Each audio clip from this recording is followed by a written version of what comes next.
Hello বন্ধুরা, আজকে তোমাদের কাছে একটা রান্না নিয়ে এলাম।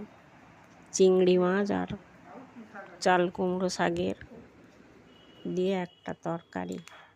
এর জন্যে মশলা নিয়েছি নুন, হলুদ, গুঁড়ো লঙ্কা, জিরে, গোলমরিচের গুঁড়ো, পেঁয়াজ,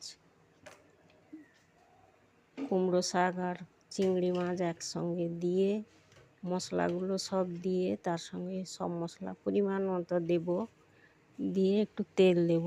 তেল দিয়ে পাতা আর চিংড়ি মাছ একসঙ্গে ভালো করে মশলাটা মাখিয়ে নেব। বেশ ভালোই মাখাতে হবে, সবটা যেন মিশে যায়, ভালো করে মিক্সড করাতে হবে। তারপর কড়াইতে তেল দেব, কড়া বসিয়ে তেল দিয়ে আর কিছু মশলা দেব না, ফোড়ন টোড়ন না দিয়ে ওই শাক চিংড়ি মাছ তুলে ঢাকা চাপিয়ে দেবো, ঢাকনা দিয়ে দেবো। তার ওর উপরে আরও একটা ঢাকনা দেবো। কিছু সময় রাখার পর ঢাকনাটা একটু খুলতে হবে, সেদ্ধ হয়ে যাবে। তারপর একটু নেড়ে দেবো।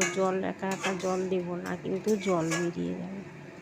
সেই জলটা সেদ্ধ, ওই জলে সেদ্ধ হবে, আবার জলটাকে মেরে নিতে হবে। আবার একবার ঢাকনা দিয়ে সেদ্ধ হয়ে গেলে তারপর নামাবো। একটু তেল দিয়ে নামিয়ে, যে হয়ে গেছে, জলটা শুকনো হয়ে গেছে, নামাবো। ভালোই লাগে খেতে, তোমরাও করে খেতে পারো চিংড়ি মাছ।